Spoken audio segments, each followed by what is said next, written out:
Welcome to Thread Goch. He's Dan. That's Amy over there somewhere in the void again.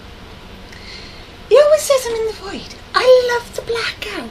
I don't need to worry about anything with the blackout. Yeah. Although half the time looks like it's eating up your hands. I have actually got black nail varnish on. I've kind of gone a little emo. So, yeah, matching nail varnish to the matching background. Yeah, go for it. Why not? Yeah. Right, we're going to jump straight in today with something that most people don't seem to understand and grasp. No. So we're doing a bit of demystifying straight off the bat. And then we've got a very interesting topic on the back of it, which will explain why we've chosen to demystify this first. Yeah. So, social covenants. Yeah. Or something clever. I don't know. Maybe. Alright, so in this country, we obviously have benefit system. Alright? So we've got social security benefits like pension, state pension, pension credits, employment support allowance, statutory sick pay. We've got employment support allowance. We've got basically job seekers. We've got universal credit. We've got child tax credits. Okay. Now, all these benefits are paid out on the basis that they're there for the people that need them. Yeah. Now, I'm not going to get into the whole debate of some people just don't bother and whatever. That's not the point of this explanation.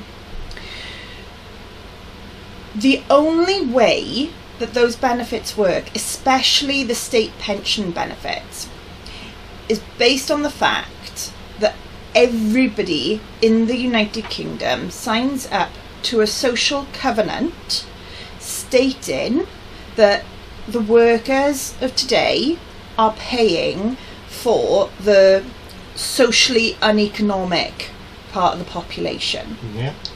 So that's your elderly that are retired, the sick, the unemployed for whatever reason, whether it be a case of they've got problems at the moment, or they've just been laid off and they're looking for work, or they've never worked a day in their life, whatever it is. All the different reasons. Yeah, there's millions out there. But it's the workers of today are paying the socially uneconomic part of the population. Yeah. Okay? At no point in anyone's life in the United Kingdom have they ever paid into a state pension or paid into the benefits system. Right? When you work, you pay your national insurance contributions, you pay your income tax, you pay everybody pays VAT, you pay your council tax, you pay all the different taxes, okay? Road tax, that's another one that does my head in, because road tax does not mean that you're paying for the maintenance of the roads. If it was, the roads would be in an even worse state, because road tax alone would never cover the cost of maintaining the roads in the United Kingdom. All the taxes go into one big pot. Everything goes into one big pot, and it gets divvied out across NHS, local authorities, you name it, it goes out across everything. Yeah. Okay? So, the people that are working today are not paying in to a state pension for when they retire. And the people that are already retired have never paid in to the state pension. All that has happened is when you were working, you paid for the people that were retired then. And now the people are working today are paying for you to be retired. And that goes for all the sick benefits, all the unemployed benefits, all the working benefits. Because you've got to remember, majority of universal credit claimants are actually working. Yeah. There's very few on universal credit who don't work. So, that's how that social covenant works. Okay? And it's really, really important to understand that when we're talking about benefit cuts and things. Because when people have got in their head, I've already paid for this, I'm entitled to this, we can never fix the problem. We need everyone understanding how it works so that we can actually come up with proper solutions and proper ways of fixing the problem. Because we are in a really dangerous situation right now in benefits. Because when this covenant was put in place, life expectancy was somewhere around about like 70 to 80. Yeah. So it was supposed to be like first 18 years of life is your childhood, your teenage years, becoming an adult. Then 18 to 65, or I think at one point it was even 60. Yeah, 60. 18 to 60. So 40 years basically of working, putting your money in. You work hard, put the money in, pay for everyone that's currently retired, pay for any sick benefits, whatever. And then you'd retire at 60, 65, whatever, and you'd be dead by 80 tops. Yeah. Absolute max.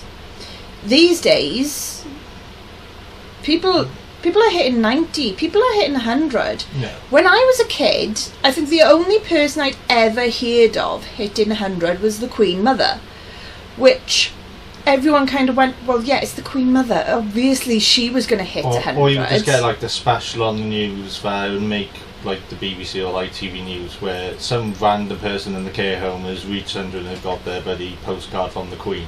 Yeah, exactly. And there wasn't many of them. And it was like I said, the only one I ever remember hearing about as a kid was the Queen Mum, which, better health care and all the rest of it, being the Queen Mum. Obviously she was going to hit over 100. And then in terms of what you've just said now, alright, there probably was one, but they were so few and far between. Yeah. I genuinely don't remember hearing of any.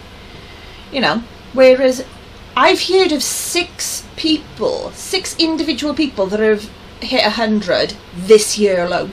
Yeah. 6. Now, don't get me wrong, that is absolutely epic. That is amazing.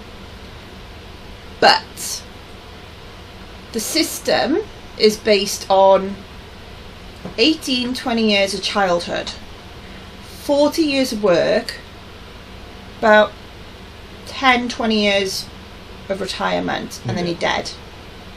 Now, it's 18, 20 years of childhood, 40-ish years of... actually, the retirement age at the moment is 66. It's due to go up in 2026 to 68. Yeah. So, 46 to 48 years of working.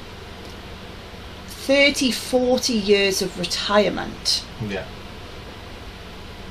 Now, while I say yes, you've worked all your life, we've got to look very seriously at the fact that the model as it stands doesn't work. No, it doesn't. Because this model also relies on a higher population of the workforce compared to retirees. So, and that is not the case. We've got an aging population, so there's more people aging, but we haven't got the kids bringing out. And we've got a massive problem here as well. Well, because our NHS, both England, Wales, the NHS is in such dire straits. People are having to leave work at 30, 40, 50 to take care of elderly family members.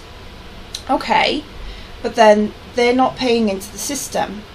If they're not paying into the system, for every one that comes out, and don't get me wrong, I know from personal experience, caring for elderly family members is hard work, and it does not get acknowledged or praised anywhere near as much as it should. But that means that we're not paying into the system. For every one of us that's not paying into the system, that's at least one person who's on benefits who hasn't had that benefits paid in by a worker, essentially. You know, when the elderly of today were working, we were in a bit of a population boom. Yeah. So there were more workers compared to retirees, and people on sick and stuff like that. And what classes a household was more about 3 kids and up. Yeah, it was rare back then to have a household with less than 3 children. A single child household, what's up with them? They're a bit of a weird family, you know. But nowadays, one child, or even just a couple of people that don't have children but together.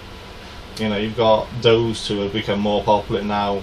Yeah, kid-free is massively on the rise, and again, you know, that's your choice. Fair play to you, great work, you know. Not in any way, shape or form having a go at anyone, and I keep stressing this because this is about education, not anyone feeling attacked or feeling blamed or anything like that, because it's not. It's a case of we've got the wrong idea as a society, and we need to get back to the real point of it. We're not knocking if you don't want any kids at all, or you want to produce a football team.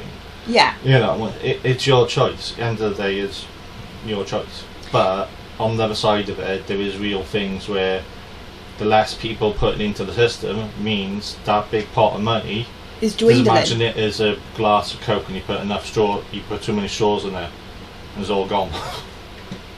You've only got one glass of Coke, and you've got 5 people drinking from it. It's going to go down really fast. Yeah, exactly.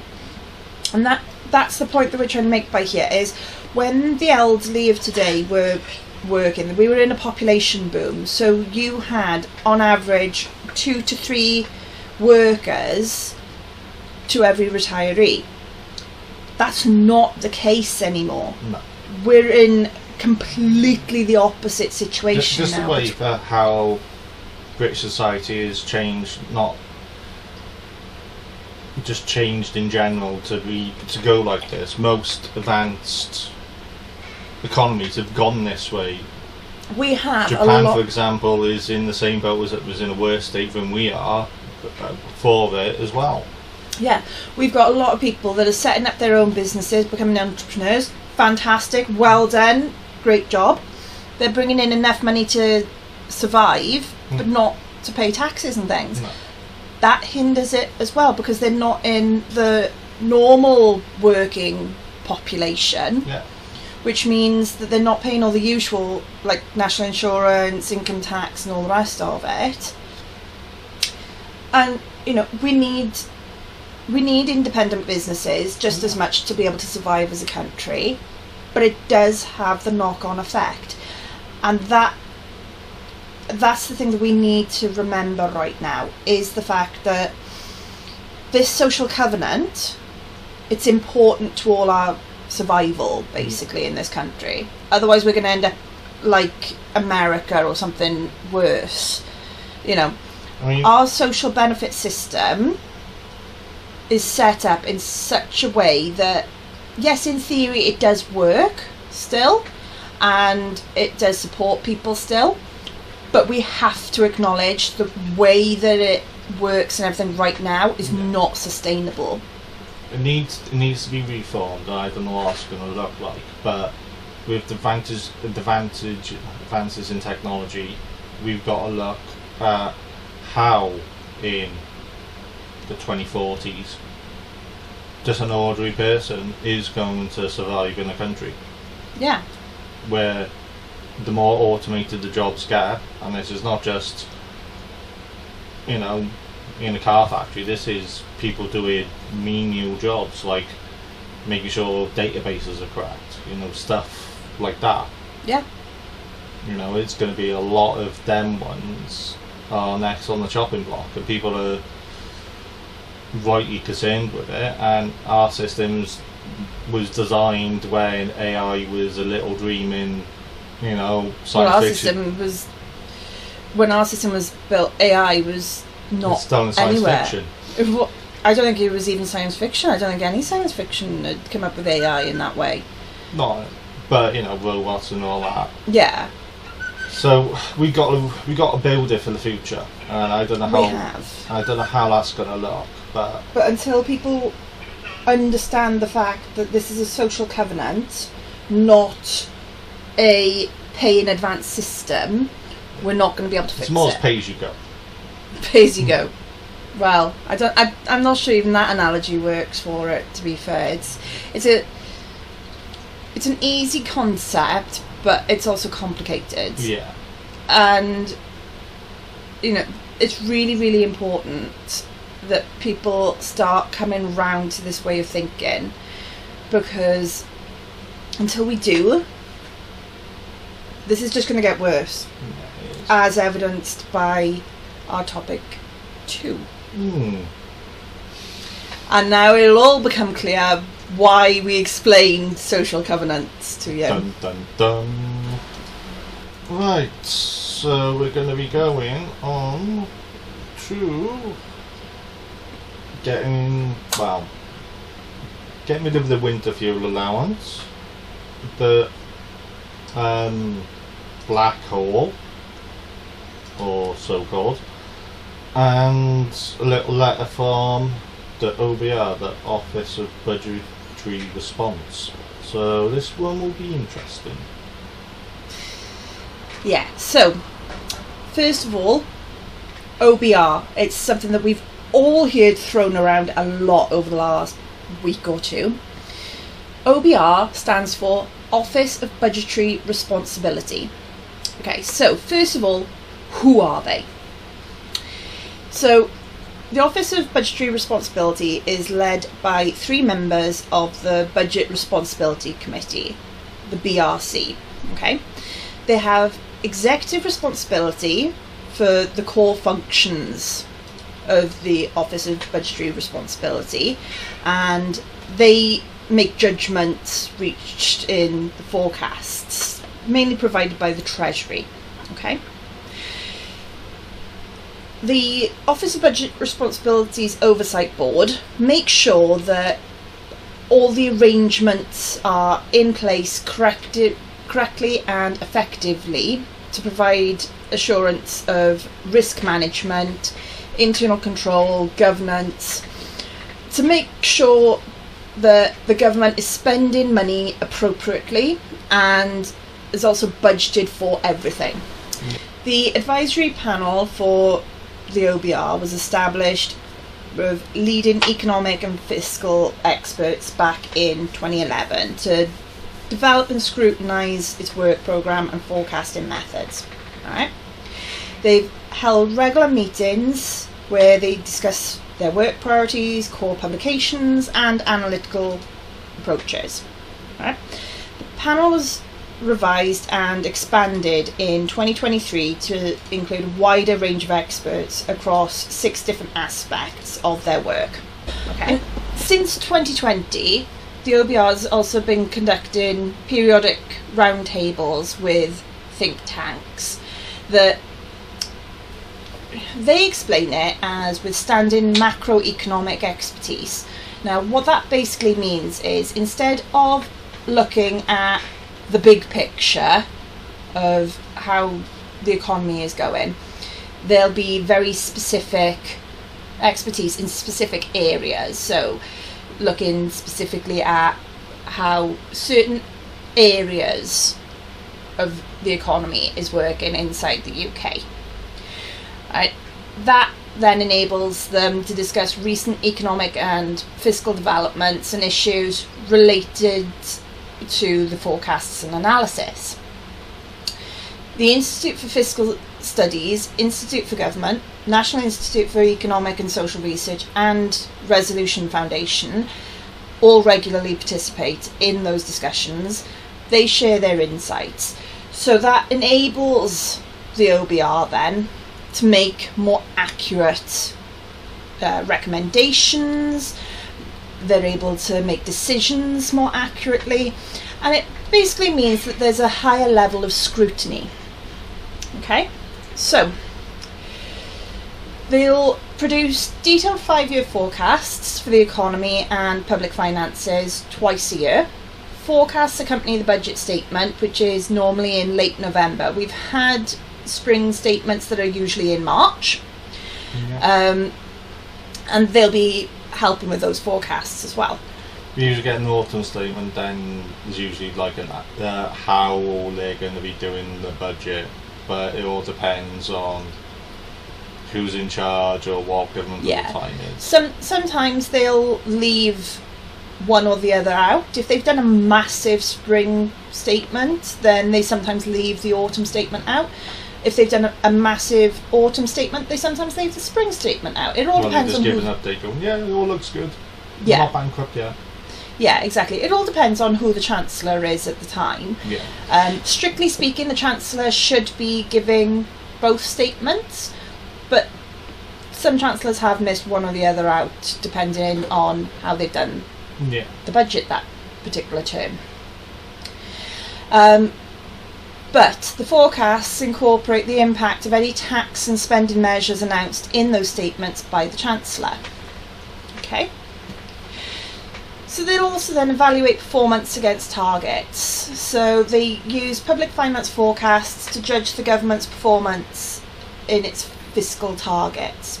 So if they want to say 40 billion or want to spend it, you say, are you really doing it? Have you really saved that money off that bit? Have you cancelled that project? And how much did that cost you to break the contract? Yeah. There's all stuff like that. And they'll try and look at the nitty gritty, as Dan said, but did you really cancel that contract? Have you saved that money? They'll look at the nitty gritty element, going, okay, you cancelled that contract or that project, stating that it was going to save X amount, but you also had to pay out a amount in breaking the contract fees. So in actual fact, you've only saved this. Yeah. They'll do things like that. It's rare that comes up, but they can and have done that on occasion. But in February 2023, the government set itself a new mandate for fiscal policy, and that's to have public sector net debt, and that includes the that excludes the Bank of England. Because the Bank of England is not the government; it's a separate entity altogether. Bank of England. People get confused with that one. Bank of England is totally separate altogether. But so they set a new mandate to have public sector net debt, excluding the Bank of England, as a percentage of GDP falling by the 5th year of the rolling forecast period. The fiscal mandate is accompanied by 2 targets. For public sector net borrowing to be below 3% of GDP in the 5th year of the rolling forecast, and to ensure that a subset of welfare spending is contained within a predetermined cap and margin that's set by the Treasury. That's where things like winter fuel payments and benefits and stuff will play a big part. Okay. They'll also do sustainability and balance sheet analysis, which this is effectively what has caused the big argument about the £20 billion black hole. They assess the long-term sustainability of the public finances. The successor to the fiscal sustainability report is their fiscal risks and sustainability. It periodically sets out long-term projections, typically following the release of an updated populations projection from the Office of National Statistics. The long-term projections cover different categories of spending, revenue, financial transactions, and they assess whether they imply a sustainable path for public sector debt. So, for example, when we fill in the census every 10 years, Office of National Statistics will release those population details from the census, so then the OBR can have a look and go, right, okay, well, we were originally projecting based on a population of 100,000. According to the census, we've now got 150,000. Yeah. And that's why, even though we all get a bit hacked off with the census, people knocking on our door and they're going, I've already filled this in once. Oh yeah, but we're doing sampling, so we need to do it again with you on the doorstep. It's all extremely annoying, but it is really, really important, because without that, OBR and the government can't plan long term. It's like how many schools should be in your town or city, how many doctors, it's hospitals, all stuff like that. Public transport, bus services, trains, there's a lot of... Even the airports to a certain degree. There's a lot of stuff in there and companies pay a lot of money for having the demographic data. So, for instance, if a new shop opens, and say it is, Joe Bob's rib house, because there's a load of Americans living there, but he opens up in a place where it's all Canadians, it's like, is it at the right place? Yeah, it's all North America, but, Exactly, yeah.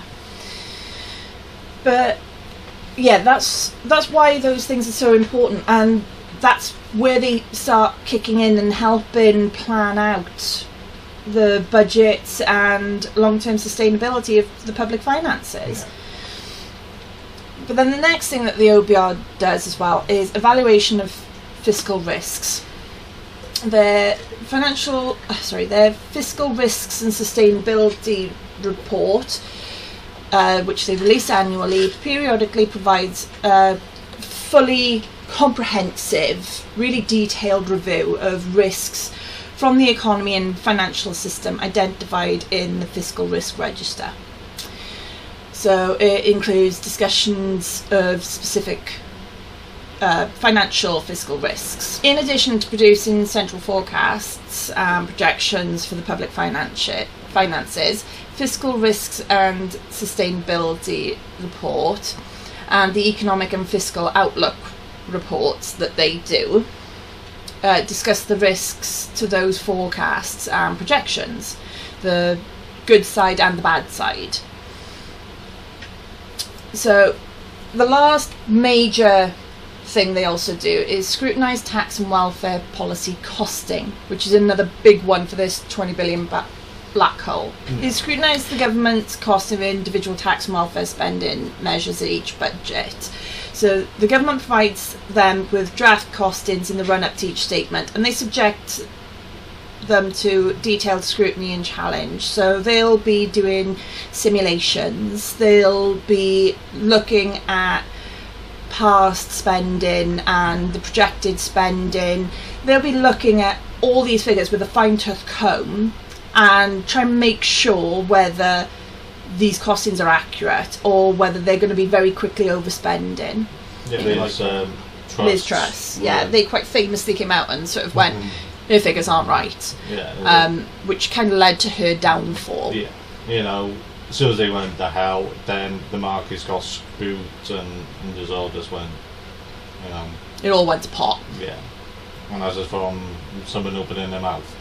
Yeah. So it's while the OBR doesn't have a lot of power in terms of legality and laws they can pass or fines or anything like that, they are an extremely powerful department, I suppose is the best way of classifying them. Yeah.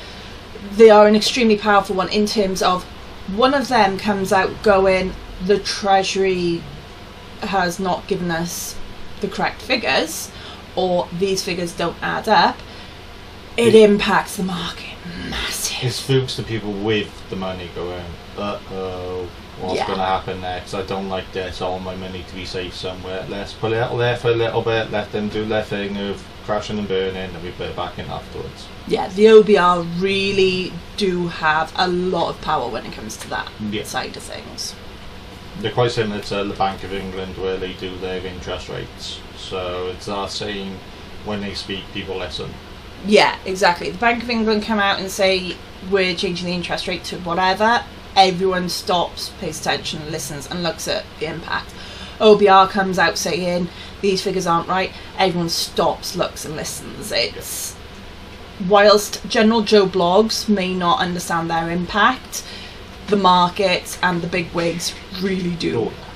And again, they may not have a lot of power legally, but they are a very, very strong department in terms of they can push to get things changed, they can push to get things done.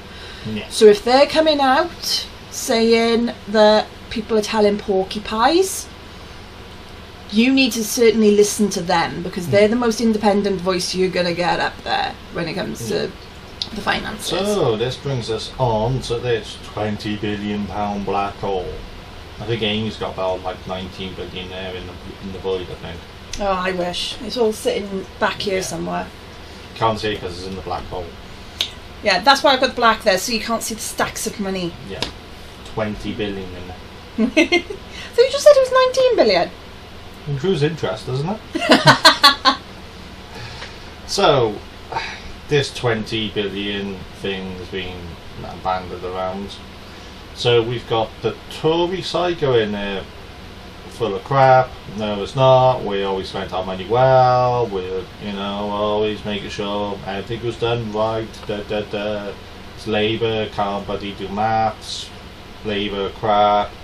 Labour needs to blame someone, so they're blaming us as we in there. Same old, basically.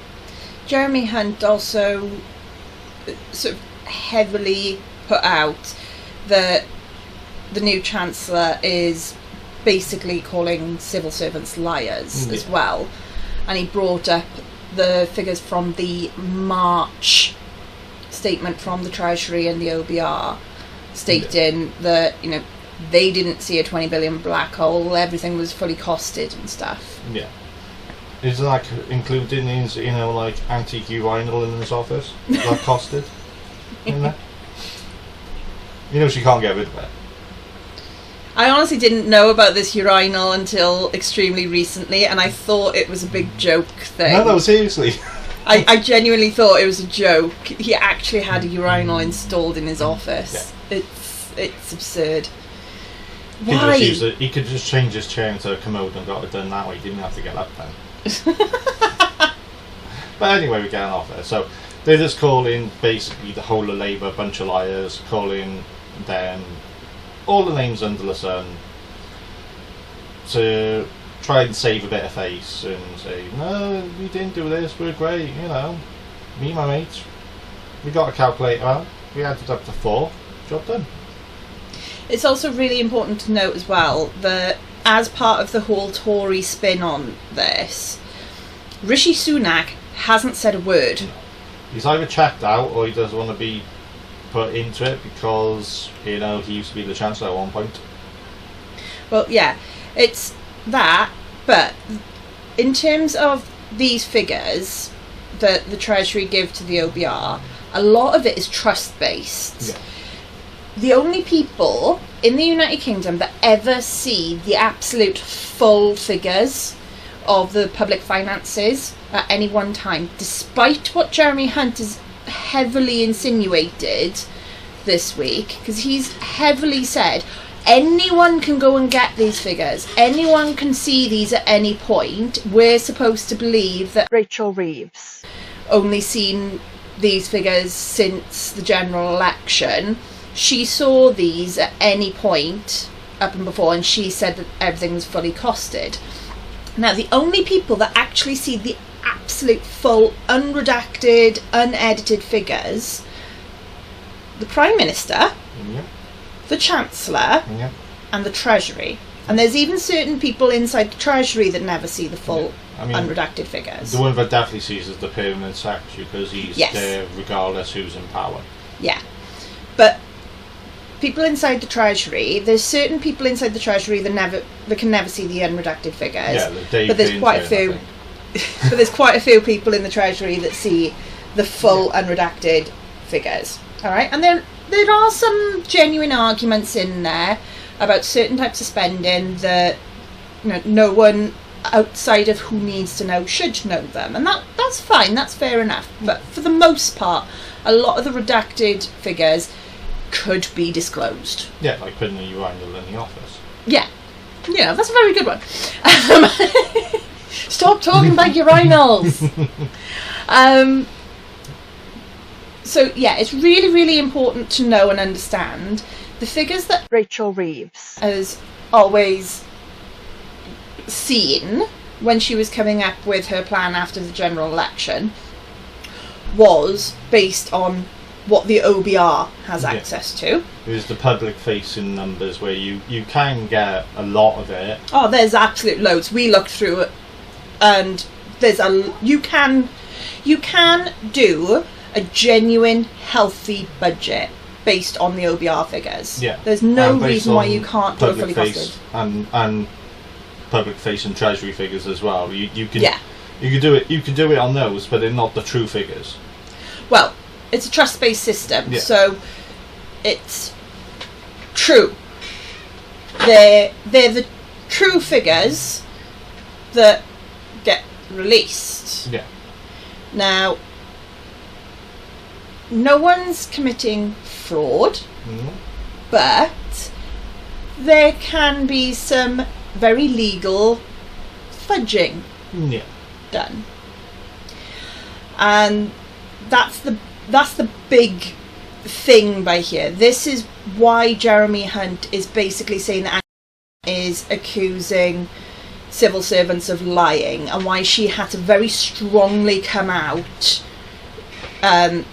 defending herself on that one, stating how much respect and everything she has for civil servants, because yes, technically speaking, she's calling them a liar because the figures are different, but on the other thing, that is such a political accusation to throw at her. It's not based in common knowledge, common understanding, common sense. And you've got to remember as well that the Tories and Labour have got different priorities for their governments. So trying to get the money to do what they wanted is totally different. And this is part of the Tories' argument going, it's amazing that we didn't have a 20 billion black hole, but as soon as you give out basically 20 billion in pay rises in the public sector, suddenly you've got a black hole here. Something's not right. Yeah. Which, okay, technically speaking, that's a fair argument, but not really. No. Not when you take into account the rest of what's happened and what's been said. Yeah. But for fairness, Labour's version of this black hole is basically the fact that they looked at the public-facing Treasury figures, they looked at the public-facing OBR figures, they did a budget based on all of that was fully costed. Yeah, they got the calculators out and added up to 5 and one job done.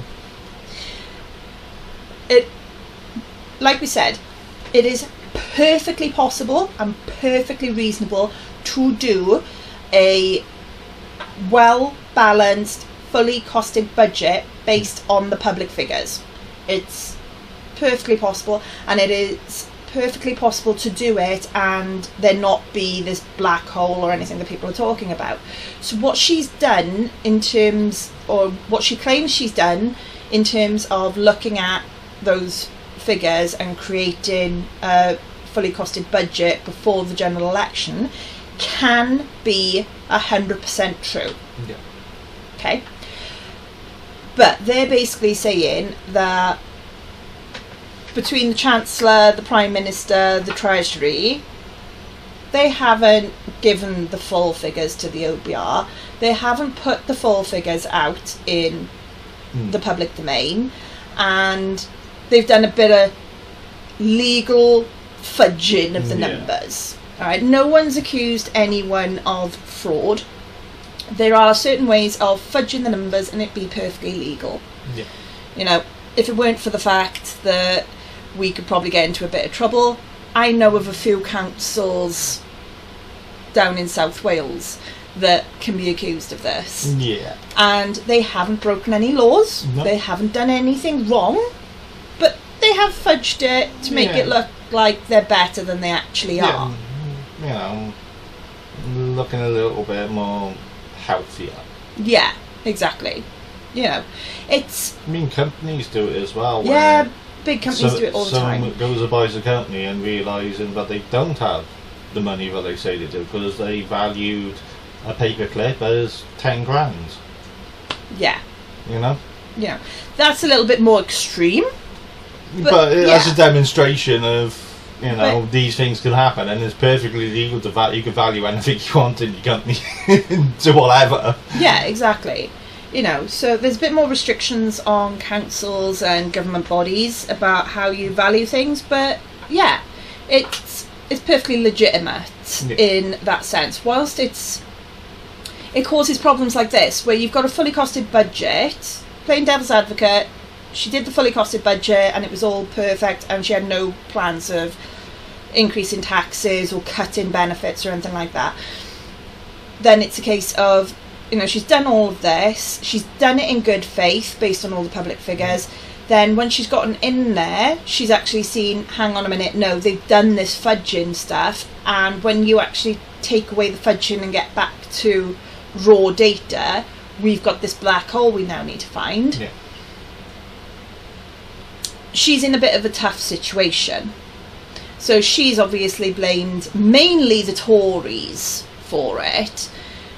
Kind of going a little bit of, yeah, this is a bit of the Treasury's fault because the Treasury let them do it, but mainly blaming the Tory party themselves for instructing for it to be done or in some way enabling it to be done. Making the news managed better. Yeah, exactly. Managing the media cycle. Yeah. Something like that. Whatever they want to call it this week. Yeah. PR is best. Yeah. Now, when this story first came out about this 20 billion black hole, I was one of the ones that went, it's not a 20 billion black hole, you lying bleep, bleep, bleep, bleep. Yeah. My swear button doesn't work because Dan's running the entire thing off his computer. But yeah, I went down that and was like, it's because you're paying nearly 20 billion out in pay rises and all the rest of it. You never planned on doing any of your election promises. You just lied to get into power. Then Dan sent me this letter, 29th of July, the letter's dated, and I think you sent it to me the same day. And it's one of those things with everyone talking about get rid of the fuel payment, all the pay rises. This came out and it was basically buried. No one talked about it. Exactly. No one cared about it. I don't think no one cared about it. I think no one understood it. Yeah. And that's the key difference. We've put it up on the screen by here now, and I'm going to leave it up on here for as long as possible to allow people to read through. This is from Richard Hughes. He's the chair of the OBR. Okay. Anyone that can't read it for whatever reason, I'm going to put a description in. I'm going to put a link in the description underneath so you can go to the actual article that has a copy of this letter on there. But this is the chair of the OBR. You don't get higher than this. Okay? Now this is really interesting because it starts off, I'm writing to inform you of the Office for Budget Responsibilities initiation of a review into the preparation of the Departmental Expenditure Limits forecast for the March 2024 Economic and Fiscal Outlook. So, for all intents and purposes, for what we're talking about here, it's that spring budget that Jeremy Hunt tried saying all the figures were perfectly fine back in March, so you must be saying that the civil servants are lying. So that's really, really interesting that he's launching the review. Yeah. But he blatantly goes on and says, in his testimony before the Treasury Committee and other parliamentary committees, I have expressed my concerns about the transparency and credibility of the existing arrangements within government for forecasting, planning and controlling the 40% of public expenditure within the departmental expenditure limits. In our semi-annual economic and fiscal outlook reports, including the March 2024 EFO, Economic and Fiscal Outlook, and in our August 2023 working paper on the OBR's forecast performance, the OBR has highlighted potential overspending against the departmental expenditure limits plans set by the Treasury as one of the most significant risks to the fiscal outlook. Now, for anyone that doesn't understand that, they're saying that they said as far back as August 2023 that the figures from the Treasury were not correct. There's something off by here. They were saying from August 2023 that basically they were going to be overspending. Yeah, and you've got no control of how to stop this overspending as well. It's like, you know, Yeah. how you managing this, how you bringing it down. Because if you overspend in your house, you run out of money. All they do is borrow a bit more. Yeah. Exactly. And that's not the way to run a country. Now, again, this was dated the 29th of July, so a couple of days ago from when this goes out. And they're saying that the document that was published by HM Treasury, entitled Fixing the Foundations Public Spending Audit 24-25, that was released on the 29th of July 2024, identifies £21.9 billion in net pressures on the departmental expenditure limits budget set for the Treasury for the current financial year 24-25. They were made aware of the extent of these pressures at a meeting with the Treasury the week before. So that's the week commencing the 22nd of July 2024. Okay. They flagged in August last year there was problems with this budget, or problems with potential overspending. March, they flagged issues. They were basically told, no, everything's fine, everything's fine, everything's fine. Yeah, we got the money. Of course we have. And then they turn around in July and go, yeah, you were right. And this is the thing, you've got new people in there as well, so the Treasury go, we need to tell people about it, and they go, like, yeah, go for it. I mean, they've unmuted them. Yeah, technically speaking, if you want to get really sort of absolute basic language here, the Tories put a muzzle on them, Yeah. and now, because Labour's in government, the muzzle came off and they told the Labour government the truth. Yeah. So, you know, while it's 6 of one, half a dozen the other on both the Tories version and Labour's version, this letter certainly gives a lot more credence to Rachel Reeves. This wasn't planned. Yeah. This is something that has happened that I could never have foreseen. You know, I walk into you walk into the office and it's like, yeah, we're 80% overspent on our budget, and it's only July. you know, something like that. It's like, how do we do that? Well, it just happens around here. You know, we just spend money. More money comes in, we just spend it. Yeah, you know, it's a bit absurd. It's a bit ridiculous. Yeah. So I don't like what Rachel Reeves done. No, and I don't either. I reckon it is going to hurt them politically in the local elections, because people will see that it's the local council not doing it rather than the government itself. Yeah. But I'm not going to sit here and call her a liar and say that she had this plan from the get-go when there's this letter from the OBR. I'm more than happy and willing to throw my hands in the air and go, yeah, when I first heard it, yeah.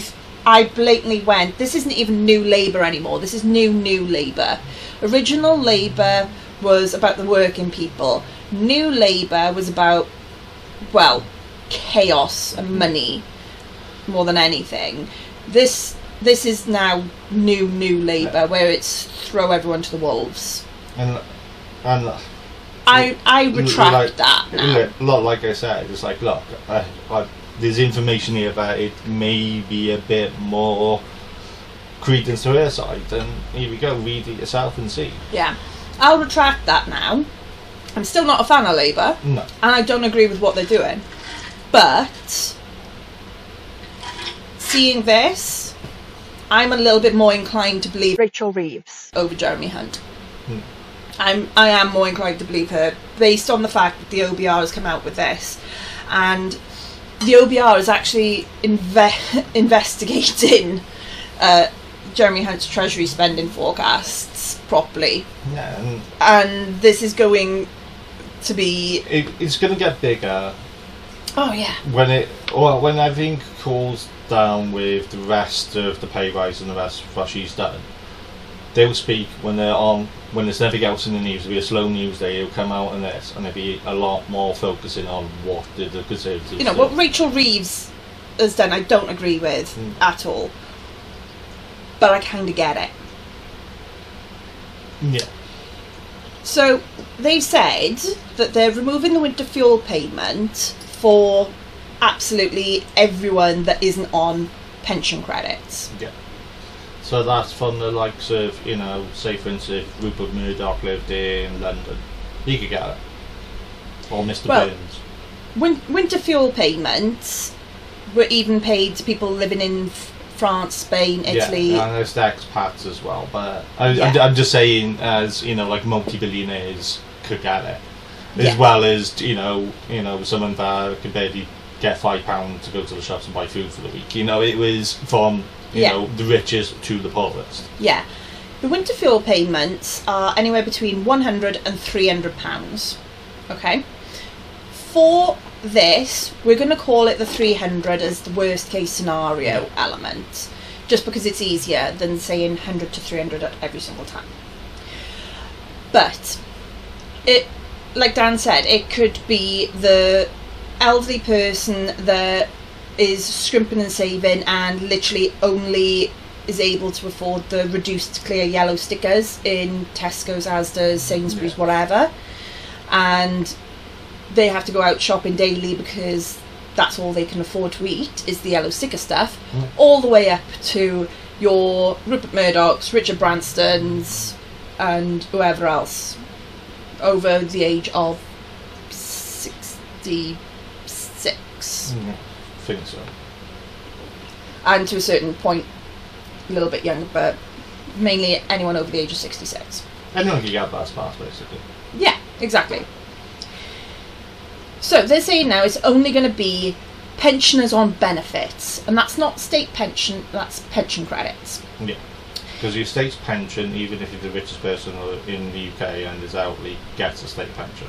It's tapered, I believe, and the new state pension, but yeah, they still get it.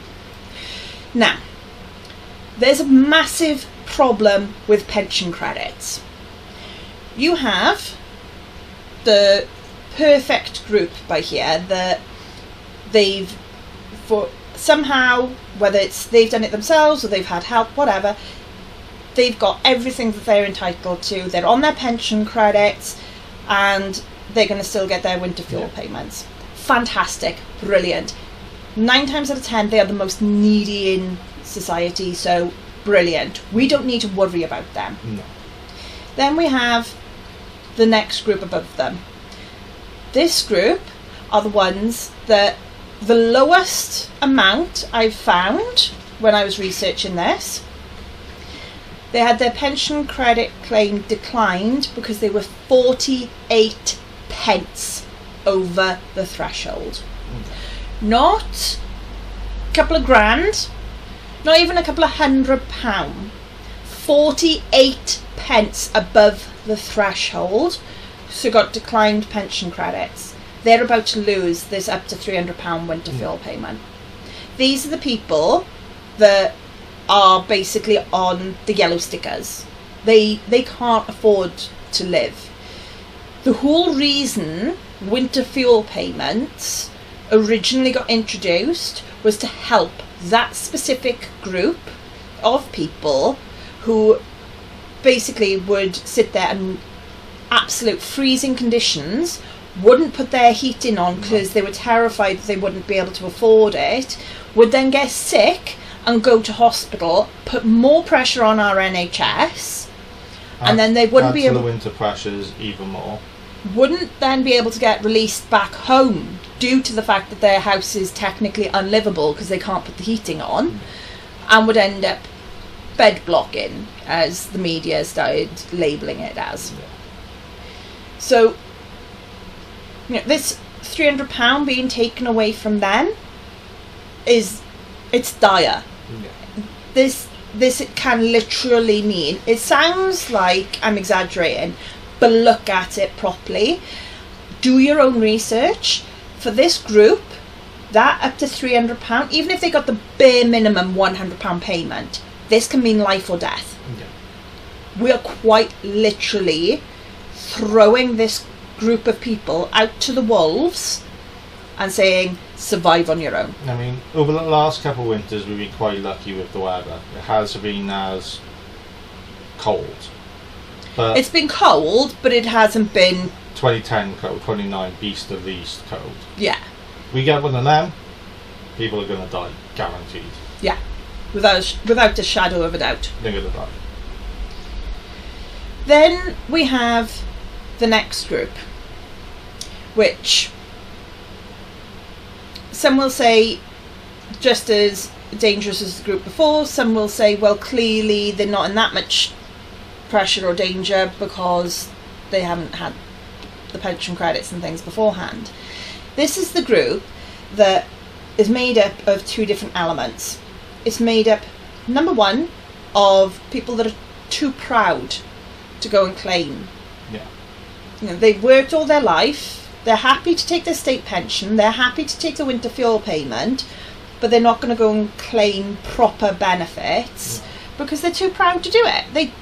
They've gone their entire lives without claiming benefits. They're not going to start now when they're in their late 60s, 70s, 80s, 90s. You could hear them go, well, I never took I never had a day off for sick in my life, and when I didn't go on the sick or anything like that. I stayed, got well, then got back into work, did more hours and all this.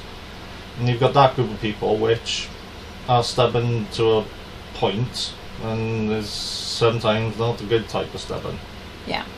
You've got them, and then you've also got the other element that haven't got a clue about what they're entitled to, don't know how to go and look, don't know who to ask. And this is the generation where, you have a certain amount of them are able to use an iPad or a computer, and some are tech savvy, some aren't. Most aren't, and we can name quite a number that can't even figure out how to use a mobile, like a basic Nokia 3210 mobile phone, let alone figure out how to turn on a computer. Ranging all the way up to, we know certain elderly people that won't get off their iPads. And they know how to operate an iPad better than either of us do. And you've got that section where they don't know they're entitled to this stuff, and the government say the information's up there, but it's online. And I'm not going to name who, but there is someone that I've spoken to numerous times where I've said, look, based on what I've seen, I can't say with certainty because I don't know your specific financials, but based on what I've seen, there's a very good chance that your partner can have pension credits even if you can't.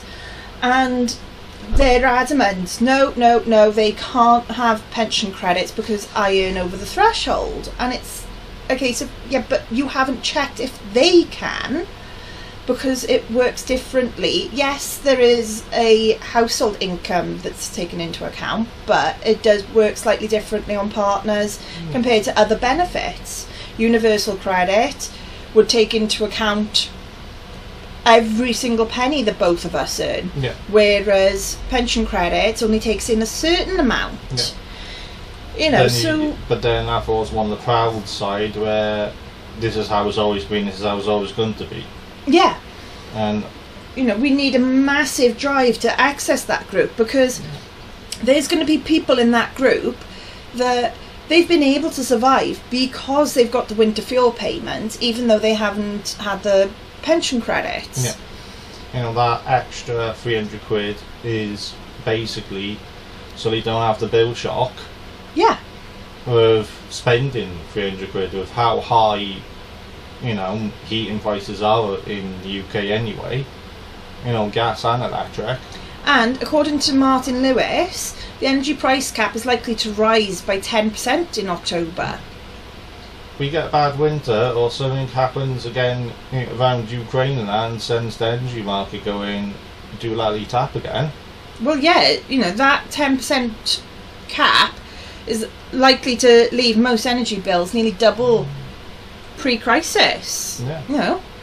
You know, it hasn't gone that much below because they've kept it because the price is still high because of where we are located is where we have to import so much of it now because of us moving away from coal. I mean, we've got plenty in South Wales we could dig up, but it's daft anyway. When you look at how much we can produce in the country, how much we sell, and then how much we import, the entire thing is absolutely ridiculous anyway. Yeah. But that's for another time. We'll demystify that one separate because that's probably going to take an entire hour to demystify.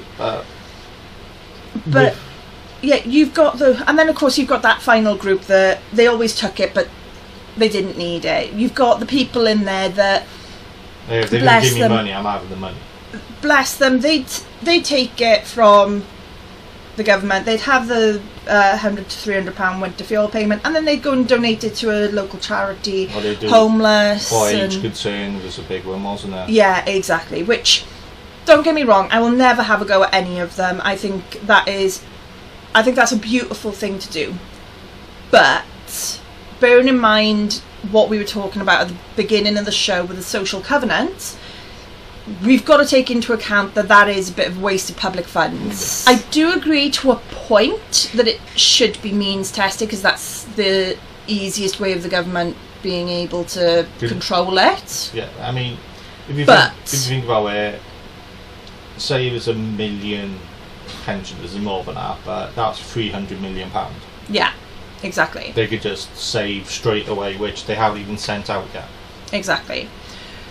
So I do agree that to a certain degree it should be means tested, but I don't agree with the fact that it should be only pension credits. Yeah. I think that, and I know Martin Lewis agrees as well, because I've seen what he's come out with, and we're going to put that up on the screen right now while we're still talking about all this. Yeah. You know, what Martin Lewis has said on here is saying about the thresholds, those just above the thresholds are going to be the hardest hit, and it's often justified as there's a lack of household income data to allow other targeting. You know, at the end of the day, you could very easily, just off the top of my head, go, right, everyone that's on pension credits automatically gets the full whack. Yeah. Then the people that are under £100 over the threshold of pension credits get 80%. Yeah. People that are X amount over the threshold get 60%, they could 50%. They could use the same calculation as the tape off of universal credit if they really wanted to, as copy and paste jobs. Yeah, exactly. You know, and that's what they could do. You can do the universal credit taper, you can create a new taper. There's so many options. Yeah. That immediately would protect so many people. It's unreal. Yeah. And this is the thing, we're in the UK at the moment, we finally got a bit of sunshine now. Everyone is hot and bothered. So thinking of a winter fuel payment is not in our real view, it's our winter so far away. But with it, for the pensioners, they're already thinking that far ahead. Yeah. They have to. They're saving their gas bill now because they don't need to heat their home. They're saving that money so they can pay or try and pay for their fuel, and they would have counted on having that £300. Yeah, they would have. You know? And this is the thing, you know, Martin Lewis even gives a couple of ideas in his statement about other ways that they can be doing it and things. But what's key anyway is the fact that, you know, it's expected that there's about 800,000 people eligible for pension credits who don't get it. 800,000 people. So need to make sure that they're informed, educated and helped through the process, because at the end of the day, as it stands right now, you're quite literally condemning them to potential death. And the problem is, with everything moving online, you've got the biggest subset of the population that doesn't want to use that newfangled computer. Yeah. And won't even hear about it because it hasn't been on the telly. Yeah. Or it's not in their newspaper. And that's the way you have to get to them, is the old traditional media is the way you get through to these people. It's worth doing the online element as well for the few that are tech savvy and for their family members. Yeah. For the families to basically start chasing them as well and start trying to push them into, no, you need to apply for this. Yeah, but, you know, bit of TV advertising, newspaper advertising, you know, that's the way to get them to get that uptick, because otherwise you're not going to get it with, it's out there, just go online and grab it. I mean, that's such an easy thought for us to have in this day and age. I'll just pop online and we'll get it done. Yeah. But they're scared to put the details into the computer because it'd be eaten up and be sold to scammers. Yeah. You know, all the horror stories of the web is there. Yeah. I mean, the biggest thing that a lot of elderly people say is, I'm not putting in any of my personal details because I don't know who's going to have access to it, which is a fair point, but at the exact same time, that's where we're moving, and there's so much security on, especially the government website. But you put in barrier to access, which needs to be removed for the elderly population. Yes, it saves the government a lot of money of not having offices full of people to go and sign up and stuff. Maybe even have like pop-up shops in big supermarkets. Yeah. You know, that's another one I could easily do. Our local town centre's done a load of pop-up shops over the last few months, and I think it's for the last like 12, 18 months they've been doing pop-up shops that have included like informational booths about benefits and different things. So, you know, it's doable. No. If our town centre of all places can do it, then I'm pretty certain others, you know, ours is in a massive black hole of its own. Yeah. So, you know, if ours can do it, plenty of others can as well. Right, let's go on to our final topic, I think. This one is brilliant. Oh, yeah. Yeah, do you want to take the lead on this one, considering you were the one that found it? Well, I don't know how it happened, but, you know, someone had a crazy idea. And it is a really crazy idea. I like football. So I decided that my party needs yellow cards for the leadership elections of the Conservatives. So, to be clear, it's Bob Blackman, chair of the Conservative 1922 committee, that came up with this idea. Yeah. So if you're being a bit, just being a bit of a, idiot and having to go at the other candidates, you're going to get a yellow card. But there is a lot of, stupid things with it. It's like, should that be needed, for one? Well, yeah, that's the big argument, is these people are trying to vie to be the leader of the opposition. Yeah. And potentially the next Labour, Prime Minister Labour in must 5 get red years. cards, isn't it? The funny bit there, though, was I thought you said bread cards for a second.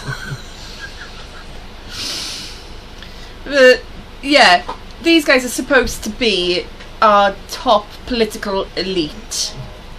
And apparently they need the threats of yellow cards. And it's It's absurd, really.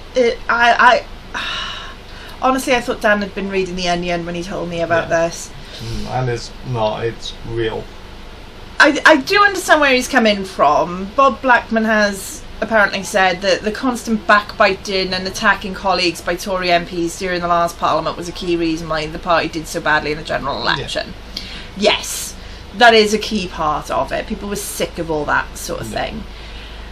So he's basically said that if candidates indulge in personal attacks, he's going to get involved to warn them and, if necessary, issue a public statement.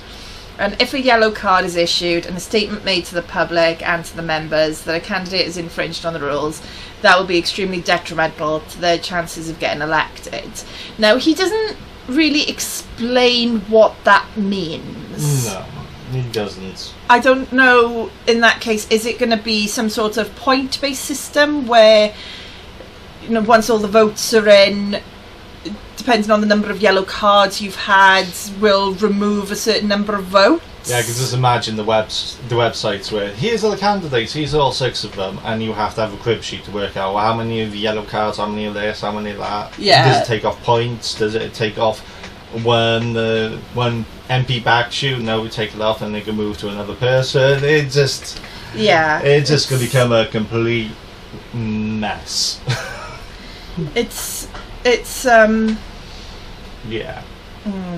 Although, what I am very interested in, though, I'd read so much that Victoria Atkins was like the one that everyone was expecting to come up in the leadership campaign. Out of the 6 candidates taking part in the race, she isn't one, which that surprised me, considering how many people had said that she was going to. Maybe she was worried about getting yellow cards. But Kemi Badenoch, James Cleverly, Robert Jenrick, Dame Priti Patel, Mel Stride and Tom Tugendhat. Yeah, I'm dyslexic. I think it's Tugendhat, which has got its own hilarious thing anyway that we will very, very quickly mention. They're the 6 candidates that are taking part in the race. These are the 6 that are really mainly up for these yellow cards if they play about. But apparently the party's chief whip will reprimand MPs engaging in personal attacks during the race, and the party chairman will step in where ex-MPs are involved to try and keep everyone clean and tidy, even if they aren't the candidate. As far as I'm aware, based on this, it's only the candidates that are eligible for the yellow cards. Everyone else is just basically reprimands. Yeah. So. Hey, they could go to Corbyn's corner, I reckon. Yeah, that'll be interesting. The left wingers up against the right wingers in the same corner. That'll. Corbyn's corner, and the other side is the penalty box. Well, you never know. Or the sin bin. Sin bin, yeah. This is going to be funny. This is going to be too funny to watch it. But there was a hilarious thing that happened, though, when Tom decided to launch his campaign, wasn't there? Yeah. So, he originally came up with a very interesting slogan. Yeah. Which, at first look, is perfectly fine. It's actually a pretty decent slogan. It's a statement of intent, isn't it? Yeah. Together we can unite the party, rebuild trust, defeat Labour. That's a pretty strong statement. I know, that's what he wants to do. He's going for a leadership campaign. He wants to display strong leadership. Yeah. Thing is, though, the way they put it on the website, together we can unite the party, rebuild trust, defeat Labour.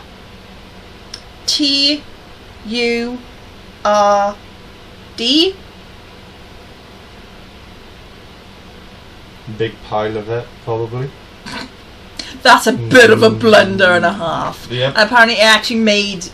I didn't catch it in time, unfortunately. I wish I had, and I would have screenshotted and shown you all. It actually made its way to the website. And then someone sort of went, guys, do you know what that spells? No. So very quickly they changed it. So his website now carries the slogan, Together we can, unite the party, rebuild trust, win back the country. Yeah. Which, to be fair, I think is a little bit of a better line than defeat Labour. There's something about the defeat Labour anyway that was a bit... You're missing the point. Yeah, it kind of missed the mark a little bit anyway. I understand and appreciate for a leader, or a leadership campaign, it's a very strong statement and everything. But realistically... V2's better, but V1 is just a turd. But realistically, you need to take into account the fact that, Lib Dems are not that far behind the Tories in terms of number of members.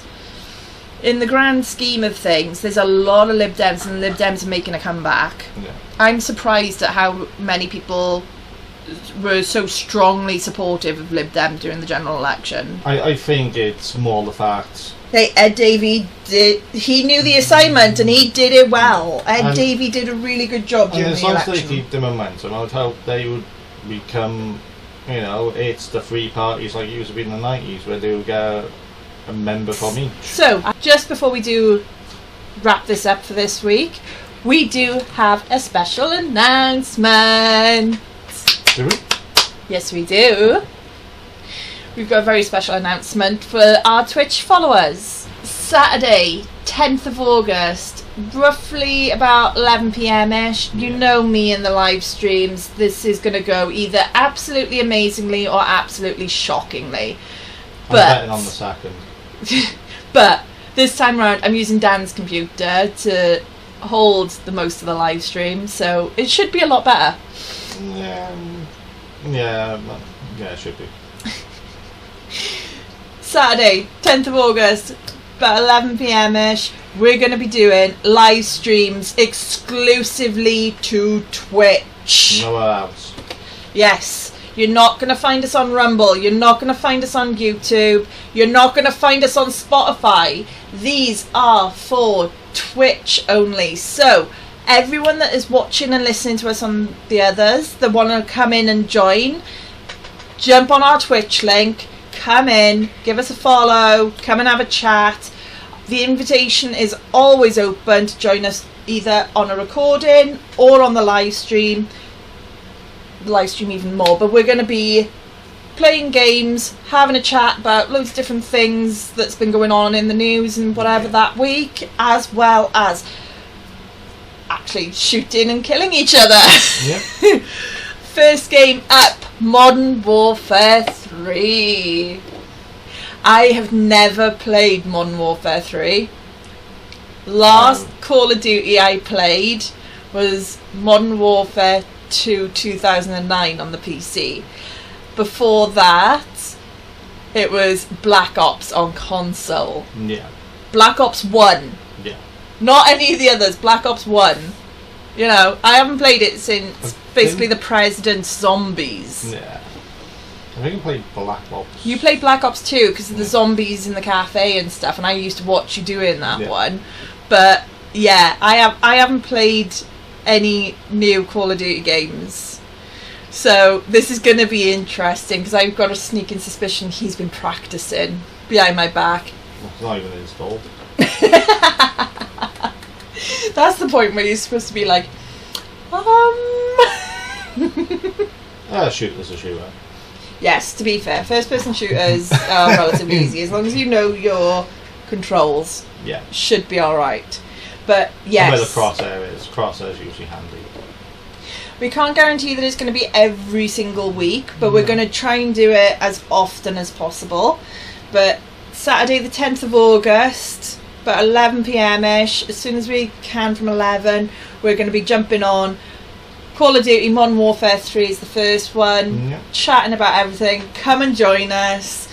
I've missed you guys. I missed the interaction from Twitch. So it should be a good laugh. Yeah, it should be. Should be fun. But that's about all we have time for this week. Yeah, we do. Thank you everybody for tuning in. Podcasts now launch 5 a.m. every Friday on all our channels, including Spotify, Rumble and YouTube. And I am on 2 weeks in a row that it launched successfully at 5 a.m. I'm keeping this streak going. Is that our time zone or the furthest away? No. British summertime right now. 5 a.m. British summertime. 2 weeks in a row I've managed it. I'm holding this. I'm holding this record. I'm going for a streak. Third streak? This is what I gotta live with. Yeah, pretty much. So for the full list of our channels, go to our link space in the description of the podcast, down there somewhere. Yeah, it depends on where you are. It's either over there, down there. Yeah.